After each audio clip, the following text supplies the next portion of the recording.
இது கதையெல்லாம் நிஜம். 10 வச்சா 20, 20 வச்சா 40, 100 வச்சா 200 இப்படி மொய் வச்சு, அப்படி வைக்கலைன்னா டைரக்டாக கேட்குற உலகத்தில் வாழ்ந்துட்டுருக்க நம்ம. ஆனால் உண்மையாகவே நிஜமாக சொல்கிறேன், நான் யாருன்னே தெரியாமல் என் கேரக்டர் பிடிச்சி, என் ஹஸ்பண்ட் கேரக்டர் பிடிச்சி, எனக்காக 5வது மாதம் வளகாப்பு பண்ண ஒரு அண்ணா இருக்கார். அவரை பற்றி இங்கே நான் சொல்லியே ஆகணும். உண்மையாலுமே சான்ஸே கிடையாது. சென்னையில் தான் இருக்காங்க அவங்க. நான் கல்யாணம் ஆகி சென்னைக்கு போனேன். 2 வருஷம் எனக்கு குழந்தை இல்லை. அதுக்கப்புறம் தான் நான் கன்சீவ் ஆனேன். அதுக்கு முன்னாடியே கொஞ்ச நாள் முன்னாடியே அந்த அண்ணா, அந்த அக்காலாம் வந்து அங்கே குடி வந்தாங்க. நல்ல கேரக்டர், நல்ல பாசமாக இருப்பாங்க.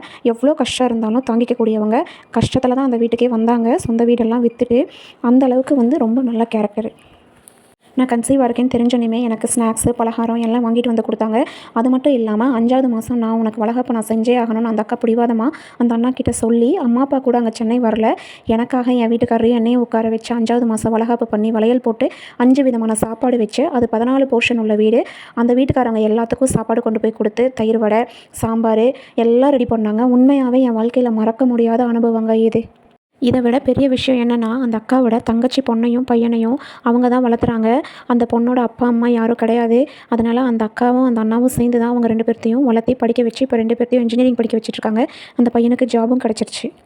அதே மாதிரி நாங்கள் சென்னையிலேருந்து கொரோனா டைமில் வெக்கேட் பண்ணி நாங்கள் நேட்டிவ் வரும்போது எனக்கும் என் ஹஸ்பண்ட்க்கும் ஒரு சாரியும் ஷர்ட்டும் வச்சு எடுத்து கொடுத்தாங்க.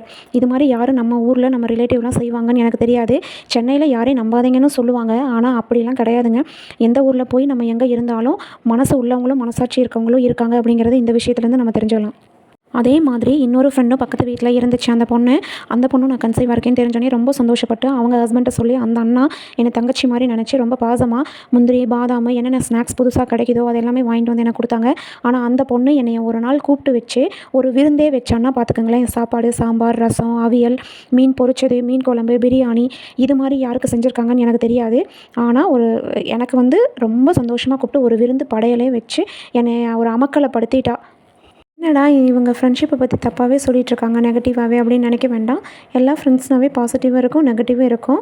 நெகட்டிவ் இருக்க ஃப்ரெண்ட்ஸையும் சொன்னேன். இந்த மாதிரி ஃப்ரெண்ட்ஷிப்பும் எனக்கு கிடச்சிது. இது மாதிரி உங்களுக்கு யாராவது இருந்தால் கமெண்ட் பண்ணுங்கள்.